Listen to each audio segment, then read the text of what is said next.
말씀 우리 같이 보도록 하겠습니다. 자, 오늘 우리가 계속 여호수아를 살펴보고 있습니다. 오늘은 9장에 있는 말씀 1절에서 15절까지 있는 말씀입니다. 안내지에 있고 또 여러분이 익숙한 성경을 보셔도 좋을 것 같습니다. 여호수아 9장에 있는 말씀 1절에서 15절입니다. 자, 한 절씩 저와 여러분이 나누어 읽고 마지막 절은 같이 읽도록 합니다. 1절 우리 가족들이 먼저 읽습니다. 다 같이 시작. 일후에 요단 서쪽 산지와 평지와 레바논 앞 대해 연안에 있는 헷사람과 아모리 사람과 가나안 사람과 브릿 사람과 히위 사람과 여부수 사람의 모든 왕들이 이 일을 듣고 모여서 일심으로 여호수아와 이스라엘에 맞서서 싸우려 하더라. 기본 주민들이 여호수아가 여리고와 아이에게 행한 일을 듣고 꾀를 내어 사신의 모양을 꾸미되 헤어진 전대와 헤어지고 찢어져서 기운 가죽 포도주 부대를 나귀에 싣고 그 발에는 나가서 기운 신을 신고 낡은 옷을 입고 다 마르고 곰팡이가 난 떡을 준비하고 그들의 길갈 진영으로 가서 여호수아에게 이르되 그와 이스라엘 사람들에게 이르되 우리는 먼 나라에서 왔나이다. 이제 우리와 조약을 맺읍시다 하니 이스라엘 사람들이 히위 사람들에게 이르되 너희가 우리 가운데 거주하는 듯하니 우리가 어떻게 너희와 조약을 맺을 수 있으랴 하나 그들이 여호수아에게 이르되 우리는 당신의 종들이니이다 하며 여호수아가 그들에게 묻되 너희는 누구며 어디서 왔느냐 하니 그들이 여호수아에게 대답하되 종들은 당신의 하나님 여호와의 이름으로 말미암아 심히 먼 나라에서 왔사오니 이는 우리가 그의 소문과 그가 애굽에서 행하신 모든 일을 들으며 또 그가 요단 동쪽에 있는 아모리 사람의 두 왕들 곧 헤스본 왕 시온과 아스다로스에 있는 바산 왕 옥에게 행하신 모든 일을 들었음이니이다. 그러므로 우리 장로들과 우리나라의 모든 주민이 우리에게 말하 이르되 너희는 여행할 양식을 손에 가지고 가서 그들을 만나서 그들에게 이르기를 우리는 당신들의 종들이니 이제 우리와 조약을 맺읍시다 하라 하였나이다. 우리의 이 떡은 우리가 당신들에게로 오려고 떠나던 날에 우리들의 집에서 아직도 뜨거운 것을 양식으로 가지고 왔으나 보소서 이제 말랐고 곰팡이가 났으며 또 우리가 포도주를 담은 이 가죽 부대도 새 것이었으나 찢어지게 되었으며 우리의 이웃과 신독 여행이 매우 길었으므로 낡아져 있나 한지라 우리가 그들의 양식을 취하고는 어떻게 할지를 여호와께 묻지 아니하고 여호수아가 곧 그들과 화친하여 그들을 살리라는 조약을 맺고 회중 족장들이 그들에게 맹세하였더라. 아멘. 오늘 이 시간 또 우리가 하나님의 말씀을 여호수아를 계속 이어서 우리가 묵상하고 있습니다. 여호수아는 1장에서 24장까지 구성되어 있고 우리가 지난 시간 8장까지 살펴봤죠. 12장까지가 전반부로 나눠져 있고 13장부터 마지막 장까지 후반부로 나눠져 있습니다. 여호수아가 94, 5세쯤에 이스라엘의 두 번째 리더가 되고 나서 여호수아 1장이 시작이 되어졌고 여호수아 24장 끝날 때쯤에 이제 110세였습니다. 그래서 한 5년 정도 사역을 했었던 사람이죠. 그래서 노년 여호수아를 하나님이 민족의 리더로 세우셨습니다. 여호수아는 하나님이 젖과 꿀이 흐르는 약속의 땅에 관한 이야기라고 했습니다. 이제 그 약속의 땅에 도착하자마자 하나님의 드림 또 비전랜드죠. 꿈과 비전이 실현되었던 그 땅에 도착해 보니 궁궐 같은 대궐 같은 집과 또 꽃이 있는 것이 아니라 가나안 족속이 있고 싸워서 쟁취해야 될 삭막한 또 전투적인 삶을 살아야 했었죠. 1장에서 12장까지가 이제 여리고 성을 비롯한 많은 30여 개의 성들을 싸워서 이기는 전투 생활이었습니다. 그러니까 배틀필드였죠. 그래서 늘 이게 전쟁하는 삶이었습니다. 이것이 약 한 6년 정도 진행이 되어집니다. 그리고 나머지 9에서 한 10년 정도는 이제 그 점령한 땅을 배분하는 과정 가운데 있었죠. 우리가 횟수로만 놓고 보면 약 한 15년 동안에 여호수아가 기록되면서 1장에서 12장까지가 약 한 5, 6년의 스토리인데요. 전쟁하는 것도 쉽지 않았지만 전쟁 이후에 그 땅을 나누는 것들, 이스라엘 백성들끼리 같이 서로 나누고 정착하는데 2배나 시간이 많이 걸렸습니다.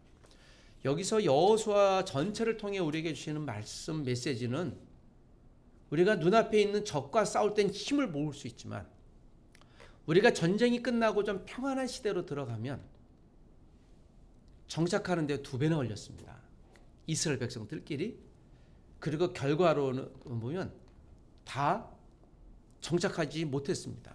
하나님의 약속을 지키지 아니했죠. 그래서 사사시대로 들어갈 수밖에 없습니다. 350년 정도. 그리고 이스라엘의 왕이 필요했던 거죠. 결과론적으로는 여호수아가 이스라엘 백성들이 하나님의 약속의 땅을 약속대로 받는데 실패했습니다. 약속의 땅에서 약속을 실패한 스토리가 여호수아의 제일 끝의 이야기지만, 그러나 이 말씀 가운데 비록 그들이 최종적으로 실패하긴 했지만 우리에게 주시는 메시지는 그 한순간순간 또 매순간 우리의 발걸음을 인도하시는 하나님의 역사가 어떻게 우리에게 메시지하는가. 마치 이스라엘 백성들이 실패했지만 그 실패도 우리가 믿음으로 받아들일 수 있다면 그것을 딛고 우리가 승리의 삶을 살 수 있을 것입니다. 여호수아 8장까지는 아주 신나는 그런 이야기였습니다. 이제 요단강을 건넜던 이스라엘 백성들이 아이성과의 첫 번째 싸움에서 실수했고요. 실수한 이야기는 몇 명 때문에?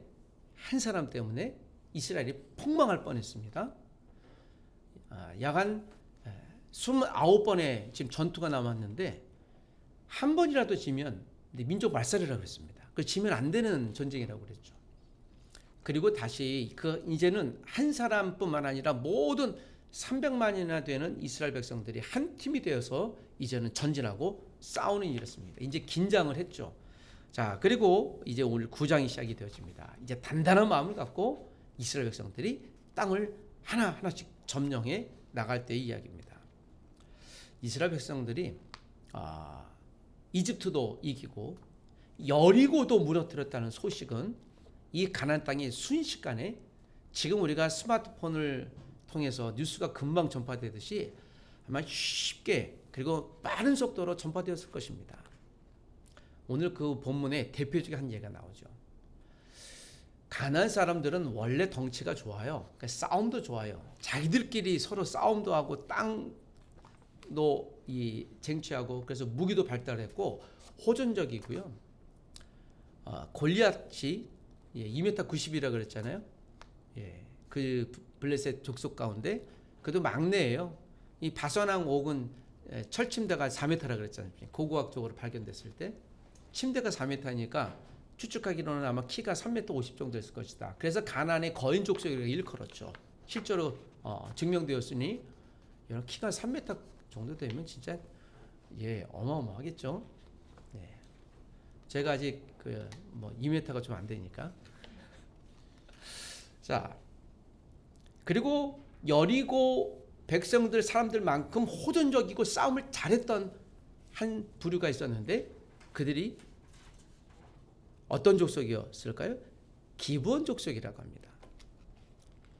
오늘 본문에 등장하죠.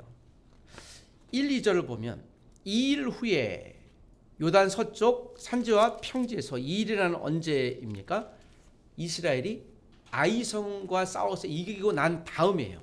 여리고도 이겼죠. 아이성이 작지만 여리고보다 작았다는 뜻이에요. 굉장히 싸움 잘한 민족이었죠. 연달아 2승을 하니까 이 소식이 들렸죠. 사방에 이제 퍼지기 시작합니다. 도대체 이스라엘 유대민족은 어떤 무기가 있길래 저렇게 이기는가? 저들을 조심하자예요.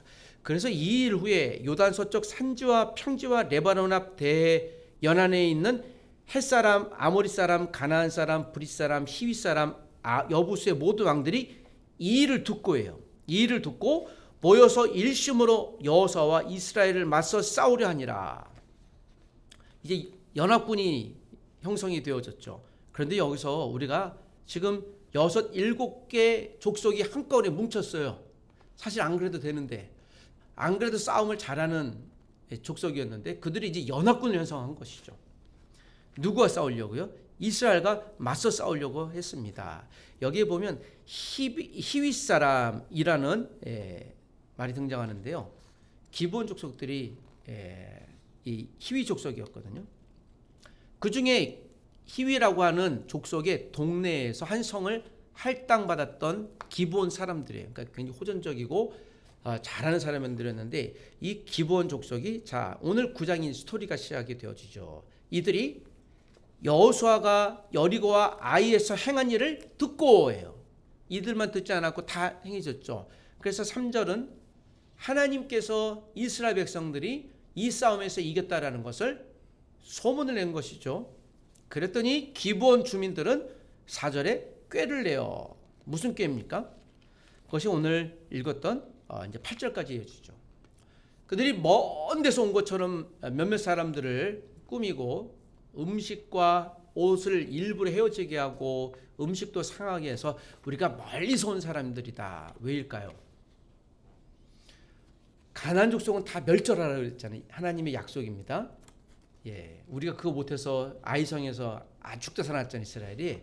그래서 이제는 다 멸절해야 될 것을 이제 품고 아마도 기브온 사람들이 그것을 알았는지 몰랐겠지만, 야, 우리가 이스라엘과 싸워서는 안 되겠다, 살아야 되겠다라고 생각을 했던 것이 분명한 것 같습니다. 그래서 이들이 꾀를 냈다. 이 꾀를 냈다라는 건 살기 위해 우리가 어떤 정치적인 액션을 해야 될까? 실제로 기브온 주민들은 여러분 싸움을 잘하는 사람들이었습니다. 기브온 주민들의 선조가 가인이에요. 타고 올라가면 그 히위 족속의 선조가 함이거든요. 그래서 가인 족속까지 이렇게 쭉 올라갑니다. 아주 그들은 전투적인 사람들이었던 것을 보게 되어집니다. 그들이 왜 이스라엘과 충분히 싸울 수 있었는데 왜 꾀를 내었다라고 했을까요? 그리고 이스라엘과 꾀를 낸 목적은 화친조약, 평화조약을 맺기 위해서였습니다. 우리 싸움하지 말고 우리 평화롭게 지냅시다. 왜 그랬을까? 자, 4, 5, 6, 7절 우리가 이미 읽었는데 이들이 이스라엘 여호수아 앞에 가서 자신들의 이렇게 멀리서 왔다는 것을 설득합니다. 5절에 보면 그 발에는 낡아 기운 신을 신고 낡은 옷을 입고 다 마르고 곰팡이 난 떡을 이미 준비해서 이들에게 왔죠. 그리고 아이성에서 출발해서 기브온이 살고 있는 곳까지 걸어서 가면 3일이에요. 그래서 3일 뒤에 진짜 나와요. 그래서 아이고 속았다라고 하죠. 자, 여기서 우리가 한 가지 알 수 있는 메시지는 그것입니다. 여전히 이스라엘 백성들은 무기가 없어요. 아직까지. 특별한 무기는 없습니다. 의욕은 있고 내가 이기려고 하는 욕구는 있죠. 그러나 이 가나안에서의 싸움은 단순히 눈에 보이는 어떤 무기를 가졌는지 육적인 싸움이 아니라 영적인 싸움이라고 했습니다. 하나님이 대신 싸워주는 싸움. 그러면 영적인 싸움, 단순히 눈에 보이는 싸움이 아닌 거죠. 그런데 여러분, 영적인 싸움에서 정말 중요한 한 가지는요, 소문이에요. 눌리는 거죠. 우리가 이것을 심리전이라고도 합니다. 제가 군대에 있을 때 죄송한데 군대 얘기를 하면 21사단 백두산 부대라는 데 있었고 제가 한 몇 달 정도는 이제 휴전선 바로 앞에서 대민 지원을 나갔습니다. 지원을 했기 때문에 저는 이제 철제 근무를 쓰지 않고 가서 이렇게 밤에 있는데 정말 하얗게 눈이 쌓이고 그런데 저쪽 건너편에 이제 북한에 계신 우리 동포들께서 밤에 또 음악을 틀어요. 그 음악이 어떤 여성분인데 제 기억에도 20대 여성분인 것 같아요. 확인할 바는 뭐 없으니. 근데 막 장송곡처럼 불러요. 이렇게 해서 좀 이렇게 스산한 노래를 저걸 해놓지 하고 물어보니까 거기 이제 선임병들이 그런 얘기를 해요. 가만히 듣다가 이걸 가만히 듣다가 철책으로 넘어간 사람도 있어요. 라고 얘기를 하더라고요. 아니 뭐 이런 거 갖고 넘어가요? 제가 1시간 2시간 지나고 하루 지나고 3일째 되는데요. 이런 생각이 듭니다. 저 여성분 누구지? 궁금해지기 시작해요. 실제로. 아무도 없는데 가서 한번 봤으면 좋겠다라는 생각이 자연스럽게 들더라고요. 이것을 우리가 이제 심리전이라고 하죠. 영적인 전쟁은 심리전인데 어떤 심리인가 하면 영적인 심리예요. 이걸 우리가 주눅 든다고 얘기하죠. 여러분, 여리고서 그 막강한 성 앞에서 하나님이신 이름으로 담대히 돌 수 있는 건 그것은 제대로 정신 갖고는 할 수가 없어요. 무기도 없고 아무것도 없는데 도대체 이스라엘 백성들이 무엇을 믿고 그 앞에요. 제사장이 벗개를 메고 4명이 돌긴 했어요. 큰 하나님의 임재를 상징하는 그게 다예요. 그리고 뒤에 쫓아갑니다. 소리 한번 지르라면 와 하고 지르면 한번 지르고 오고. 도대체 애들 장난한다고 그게 뭐죠? 자, 여기서 굉장히 중요한 힌트죠. 누가 보기엔 뭐 같지 않고 아이 같고 별거 아닌 것일 수 있는데 여러분, 하나님은 마치 그런 단순하고 순수하고 미약해 보이는 말도 안 되는 어떤 일들을 통해 정말 놀라운 하나님의 역사를 일으키시는 것이죠. 여호수아가 하나님의 음성을 듣고 있었기 때문에 이 전쟁에 승리할 수 있었기 때문입니다. 자, 기브온 사람들이 이스라엘과 이제 화친 조약을 맺는 이들이 꾀돌이죠. 얼마나 꾀돌입니까? 자신들이 살기 위해서 화친 조약을 맺어야 한다. 화친 조약이라는 것은 어떤 조약입니까? 여기서 6절에 보니까 이들이 조약을 맺자고 했어요. 조약이라는 말이 굉장히 중요한 얘기인데요. 조약은 말 그대로 피해 조약이에요. 한번 맺었다가 내 마음이 삐쳐갖고 안 해 할 수가 없어요. 그러면 이 사람들은 믿을 만한 사람들이 아니어서 다시는 그런 조약을 맺지 못해. 늘 싸울 수밖에 없는 거죠. 이 조약은 생명과도 같은 약속이에요. 그랬더니 7절에 보니까 이스라엘 사람들이 히윗 사람들에게 이르되, 야, 너 여기 가나안 땅에서 왔지? 우리는 가나안을 싸워서 이겨야 되니까는 우리 가나안 사람들과 약속을 맺을 수가 없어 라고 얘기를 합니다. 그랬더니 8절에 그들이 여호수아에게 이르되 우리는 진짜 멀리서 왔어요 라고 그들이 거짓말합니다. 정말 멀. 그리고 증명해내죠. 이거 봐요. 빵도 다 곰팡이가 났고 옷도 다 헤어졌잖아요. 얼마나 멀리서 왔는지요. 이게 그냥 멀리서 왔다라는 게 그냥 멀리서가 아니라 몇 달을, 그러니까 가나안 땅이 아니라는 증거죠. 그런데 당신들이 보니까 싸움을 잘한다 그래서 미리 우리가 화친하려고 조공하려고 머리를 숙이는 것이죠. 이게 9절의 이야기입니다. 자, 이렇게 보면서 이스라엘 사람들이 기브온 사람들의 말에 어찌했을까요?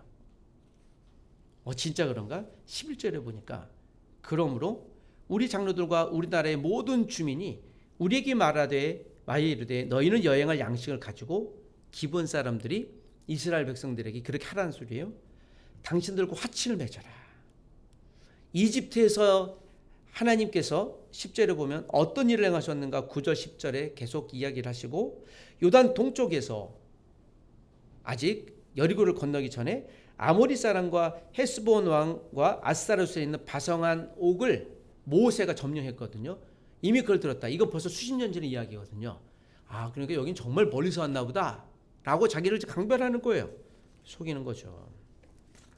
자, 이것이 오늘 12, 13절까지 이야기예요. 그리고 14절에 여호수아가 이들과 화친을 맺습니다.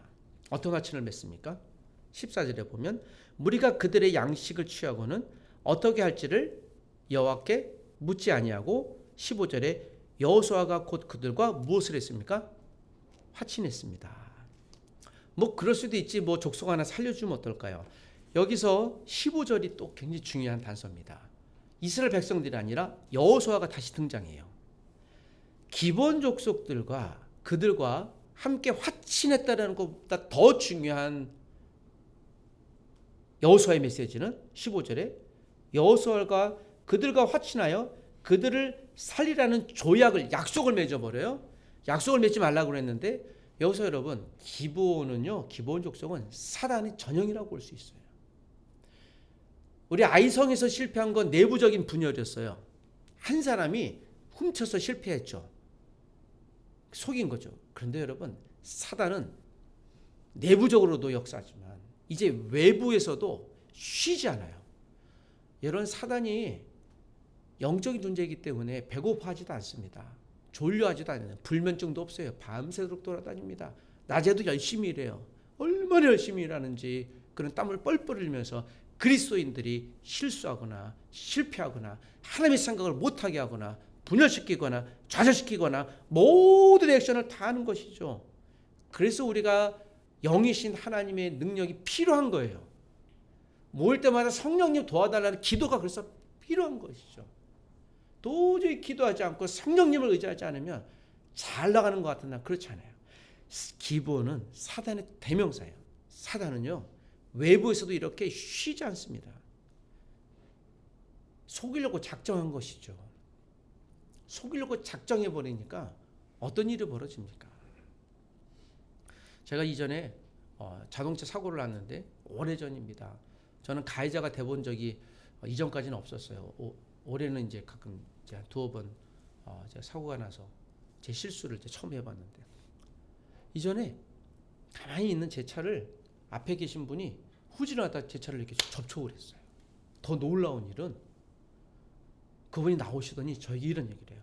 왜 차를 거기 둬서 내가 후진하고 차를 접촉하겠냐고. 제가 잘못했대요. 그래서 가만히 들어보니까 이분이 목소리가 굉장히 크시길래 그래서 제가 법을 좀 알았거든요. 그래서 가만히 있던 잠깐만 기다려 보세요 하고 제가 112 신고했죠. 그때 갑자기 이분이 전화를 끄고 다시 얘기하자고. 생각해 보니까 분이 잘못한 것 같아요. 그래서 괜찮다고 경찰 오시면 얘기하시면 된다고. 아니 그러지 말고 이미 때는 지났죠. 여러분 후진하다가 뒷차를 접촉을 하면 6점 마이너스에다가요. 범칙금도 굉장히 많이 나오고요. 그래서 그분 오늘 임자를 잘못 만났죠. 그분 밤 새벽 3시까지 저한테 붙들려 있다가 제가 합의 보자 그랬죠. 합의를 어떻게 보나요? 그래서 굉장히 머리를 굽신거렸던 기억이 저한테 나요. 제가 싸우지 않았고요. 법을 알았기 때문에 경찰을 요청한 것이죠. 우리가 하나님의 말씀을 모르면 목소리 큰 이 사단에 쉽게 속아가고 위협당할 수 있어요. 진짜 그런 거예요. 그렇지 않아요. 하나님의 말씀을 다 붙들어서 사단에게 대적하면 예수님도 그래서 승리하셨거든요. 우리도 그럴 수 있습니다. 자, 안타까운 사실입니다. 오늘 이 사건이 주는 메시지는 너무 선명해요. 분명 조금 전까지 아이성에서 다시는 실패하지 않을 것이라고 하나님께 물을 것이라고 했는데요. 여러분 15절에요. 14절에 그들이 여호수아가 누구에게 묻지 않았습니까? 여호수아 하나님께 묻지 않았어요. 또 실수했어요. 참 여기 굉장히 중요한 이스라엘 백성들이 주시는 저와 여러분이 주신 사인입니다. 우리가 아무리 기도했어도 사단 쉬지 않는다니까요. 오늘 우리가 아무리 여기서 결심하고 내가 예배하고 내가 주어진 역할들 오늘 이 자리에도 내가 교수로 불렀고 직원으로 뭐 학생으로 또는 목사로 부르셨고 내게 주어진 직장에서 잘 감당했습니다 했지만 사단은 쉬지 않는다니까요. 무슨 어떤 방법을 통해서든지 그 갖고 있는 모든 걸 다 동원해서 우리를 넘어뜨리려 할 겁니다. 그때 우리가 하는 최고의 실수는 하나님께 묻지 아니하는 행동입니다. 묻는다는 것은 기도하는 행동이에요. 여호수아는 성경에서 이제 계속 보시면 알겠지만 앞에도 나오고요. 아침 일찍 일어났어요. 새벽 3시에서 6시 사이 정도 됩니다. 그리고 여호수아가 실수한 게 그 두 가지였습니다. 여호수아가 아이성 공격할 때 여호와께 묻지 않았던 거. 오늘 본문에 딱 2번이 나와요. 그런데 이 2번이 결정적입니다. 왜일까요? 왜일까요? 기브온 족속을 결국 죽이지 않습니다. 사사기의 사무엘 상하에서 보면요. 이스라엘 족속에게 우상을 섬기게끔 하는 전위적인 역할을 하는 게 기브온 족속이에요. 자기들이 섬겼던 우상을 이스라엘과 함께 하고 있다니까요. 하나님이 그래서 그들을 다 없애라고 했었는데요. 결국 이 화친 조약은 뭐예요? 여러분 사단과 타협하는 순간에 우리는 똑같이 돼요. 타협은 잘 지내자가 아닙니다. 하나님과 우리는 잘 지낼 필요성이 있죠. 사단과 우리는 잘 지낼 필요성이 없어요. 그래서는 안 됩니다. 기도하지 않는 삶을 우리가 경계해야 돼요. 여호수아가 조금 전에 아이성에 실패를 했음에도 불구하고 그 순간 뇌가 멎은 것 같아요. 영적인 감각이 순간에 얼어붙을 수 있었던 것이죠. 실수는 반박해서는 안 되지만 계속 반복해서 실수해요. 사단이 개입한 거죠. 그럼 우리가 날마다 깨어 있어야 될 줄 믿습니다. 영이 깨어 있어야 되고요. 깨어 있는다는 말은 기도를 쉬지 않는다는 것 같아요. 여호수아가 다시 무뎌진 것이죠. 한순간 무뎌질 수 있었던 것이죠. 사람마다 지혜의 정도가 다르고 명철의 크기도 달라요. 그래서 때로는 부족하면 요청해야 돼요. 도와달라고 해야 되는 것이죠. 하나님과 상의하지 않는 모든 일은, 그리고 결정하는 모든 일은 결과가 잘 됐을지라도 실패한 겁니다. 우리가 기도했는데 뭔가 일이 잘 안 됐어요. 괜찮아요. 그거는 하나님 보시기에 성공한 거예요. 잘한 거예요. 정말 위험한 건 기도도 하지 않고 하나님께 묻지도 않는 일이 너무 잘 돼요. 너무 잘 돼요. 사람도 잘 보이고 논문도 잘 쓰고 연구도 많이 되고 일도 잘 되고 실수도 없어요. 너무 잘 돼요. 정말 위험한 상황인 거예요. 어쩌면 하나님이 그를 버리셨을지도 모를 긴장감을 갖고 있어야 될 줄 믿습니다. 서두르는 건 좋지 않지만 서두르는 건 바로의 애굽의 문화예요. 돌을 빨리 쌓으라고 이스라엘을 채찍질했죠. 야, 빨리 해놔야 돼. 빨리 허리야. 빨리 해. 벽돌을 빨리 찍어. 빨리 찍어. 빨리 찍어라고 하는, 그래서 이 재촉하는 것은 애굽의 문화고 세상의 문화고 바로의 문화예요. 늦는다고 늦게 가지 않습니다. 한 주일 동안 우리 기도의 자리를 든든히 지키시기를 원합니다. 여호수아를 통해 주시는 영적인 말씀이 한 주일 동안도 하나님과 긴밀히 소통하는 것, 대화하는 것, 단순하지만 그 영적인 단순함이 우리를 살리는 강력한 하나님의 메시지가 될 줄 믿습니다. 기도하겠습니다. 하나님 아버지, 이스라엘과 여호수아에게 주셨던 영적인 기회를 다시 실패했던 이 아픈 광경을 이 시간 우리가 믿음으로 경계하기를 원합니다. 주여, 하나님께 묻지 아니하고 하나님을 간구하지 아니하고 했던 모든 일들에 대하여 이 시간 다시 주님 앞에 우리의 삶을 내어드리고 우리의 시간을 내어드리기를 원하오니 우리가 주님 앞에 무릎 꿇게 도와주시고 주님과 소통하고 대화하는 믿음의 행동에 대하여 인색하지 않게 도와주옵소서. 전혀 기도하지 않고 하나님과 대화하지 아니했는데 잘 되는 일들에 대하여 우리가 경계하게 도와주옵소서. 눈앞에 보이는 잘 되고 안 되는 형통하고 불통하는 것을 결과를 놓고 하나님의 인재를 감히 논하지 않게 도와주시옵소서. 하나님이여, 내가 하나님과 함께하는 상황 가운데서 그것이 십자가의 상황일지라도 그것만으로도 감사하게 여길 수 있는 우리가 되게 도와주시옵소서. 사단이 주는 화친의 조약, 평화의 조약, 안심의 조약, 유혹의 미혹의 영에 대하여 담대히 맞서 싸워 실패하지 않게 하여 주시옵소서. 하나님, 이 한 주일 동안도 믿음으로 주님의 말씀을 붙들고 사랑하는 하나님의 소중한 가족 될 수 있도록 은혜 내려주시길 원하며 예수님의 이름으로 기도합니다.